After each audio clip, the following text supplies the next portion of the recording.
आपको जानकर हैरानी होगी कि पाकिस्तान में सबसे बड़ी प्रॉपर्टी एजेंट पाकिस्तानी फौज है।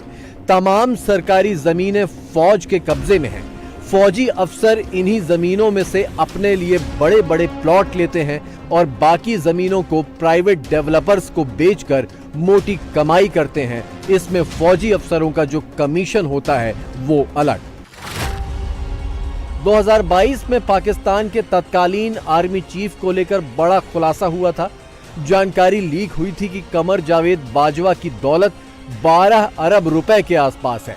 बाद में यह जानकारी लीक करने वाले शख्स को जेल में डाल दिया गया था। अब जनरल मुनीर ने पाकिस्तानियों का खून चूस चूस कर कितनी दौलत जमा कर ली है, शायद कुछ वक्त में इसका खुलासा भी हो जाए। लेकिन मुनीर के प्यादों की दौलत तो अभी से सुर्खियों में आ गई है, जिनके महलों में 30-30 फीट ऊंचे बाथरूम बने हुए हैं। इतना ऊंचा क्यों? ये भी कौम के जज्बों की तरह ऊंचा ये बहुत जबरदस्त वाशरूम है। इसके कितने फायदे हैं आपको पता नहीं। मुझे तो लगता है कि ये जब जंग होती है तो दुश्मन को आप यहाँ चुनवाते हैं। नहीं, दुश्मन को यहाँ पे नहीं चुनवाते, बहुत पुरते हैं। मुझे तो डर लग रहा है यहाँ पे जाते हुए। सुकून वाली जगह, 30 फीट हाइट है। ऑडियंस इसकी जरा देखें। और क्या करते क्या यहाँ पे मेजर साहब? सर यहाँ पे क्या किया जाता है? सोचा जाता है। क्या सोचा जाता है? जितनी ज्यादा आपकी हाइट होगी उतना आप सोचेंगे। सोच बुलंद होगी। सोच बुलंद होगी। वॉशरूम ही रह गया सोच के लिए। सर वाशरूम ही तो सोचने के लिए होता है। या बंदा नमाज में सोचता है, या बंदा वॉशरूम में सोचता है। ये दो जगह तो है। और बंदा नहाते हुए या तो सोचता है, या फिर नहाते हुए बंदा सोचता है। वाह, आपको नमाज में वो चीजें याद आ जाती हैं और वॉशरूम में जो बंदे को याद ही नहीं आती। जरा सोचिए, जब प्यादों की अय्याशी ऐसी है तो मुनीर जो पाकिस्तान का खुदा बना हुआ है उसकी जन्नत कैसी होगी। भारत से जंग के नाम पर मुनीर ने इतना पैसा लूटा होगा कि रखने की जगह कम पड़ने लगी होगी।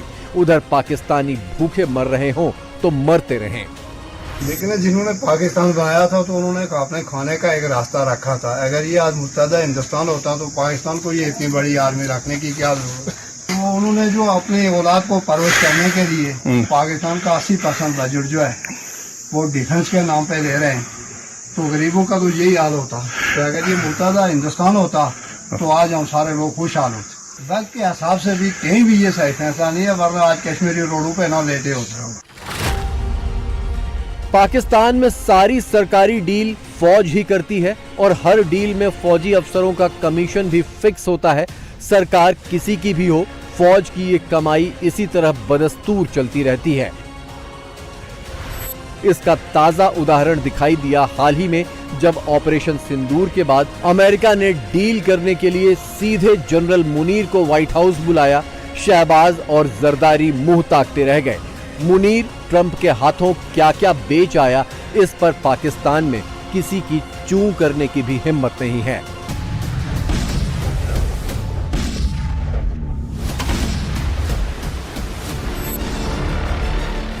पाकिस्तान की जब जब भारत से जंग होती है तब तब सबसे बड़ा फायदा पाकिस्तानी फौज और उसके जनरलों को होता है। यही वजह है कि पाकिस्तान का हर जनरल, हर आर्मी चीफ भारत से जंग का हिस्टीरिया फैलाता रहता है और चाहता है कि जंग हो जाए, ताकि जंग के नाम पर आर्मी का बजट बढ़ाने और जेब में पैसे भरने का मौका मिल जाए। इस बार भी यही हुआ। जंग में बुरी तरह मार खाने के बावजूद आसिम मुनीर ने फौजी बजट 20% बढ़वा लिया।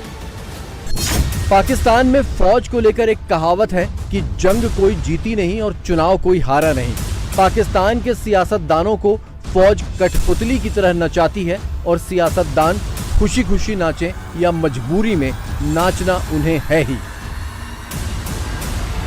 लेकिन पाकिस्तान के मौजूदा रक्षा मंत्री ख्वाजा आसिफ थोड़े अलग तरह के नेता हैं। वो मूर्खतापूर्ण तरीके से सच्चाई बयां कर देने में माहिर हैं। जैसे कि हाल में ऑपरेशन सिंदूर के दौरान उन्होंने विदेशी मीडिया में जाकर कबूल लिया था कि पाकिस्तान आतंकवादी पालता है।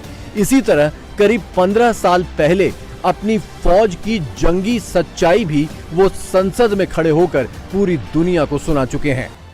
पाकिस्तान के फौजी जनरलों तक आम इंसान का पहुंच पाना करीब करीब नामुमकिन है। सर्विस के दौरान तो कोई इनके आसपास भी नहीं फटक सकता, लेकिन रिटायरमेंट के बाद इनकी हैसियत एक झटके में नीचे आ जाती है। अपनी काली कमाई के अरबों रुपए लेकर ये लंदन, कनाडा या दुबई में डेरा जमा लेते हैं, लेकिन तब वर्दी वाला वो रुआब नहीं रह जाता और विदेशों में भी इन्हें गालियां पड़ने लग जाती हैं, जैसा जनरल बाजवा के साथ हुआ था। तो अफगानिस्तान में जहाद करेगी यार, मैं नहीं हो ठीक नहीं हो गई। आप वीडियो ना बनाए, मैं भी पुलिस को बुलाता हूँ। पुलिस तब बुलाओ, बुलाओ पुलिस को बुलाओ। पाकिस्तान की फौज और जनरल उस घुन की तरह हैं जिन्होंने अंदर ही अंदर से खा खा कर पूरा मुल्क खोखला कर दिया है। 79 साल पहले ब्रिटिश कब्जे से भारत आजाद हुआ और इसी वक्त पाकिस्तान बना, लेकिन इन 79 सालों में भारत का सफर डेमोक्रेसी की राह पर रहा तो पाकिस्तान का सफर फौजी तानाशाही की तंग गलियों में ही बीत गया। असल में गुलामी से पाकिस्तान को कभी आजादी मिली ही नहीं। पहले अंग्रेज थे, अब फौज है और फौज के जनरल हैं। एक तरफ जनरलों के महलों के बड़े बड़े बाथरूम हैं, दूसरी तरफ इन बाथरूमों से भी छोटे आम पाकिस्तानियों के पूरे पूरे आशियाने हैं। एक तरफ बैरकों और बंदूकों वाला पाकिस्तान है, दूसरी तरफ टूटी फूटी सड़कों, गरीबी, तंगहाली और बम धमाकों वाला पाकिस्तान है।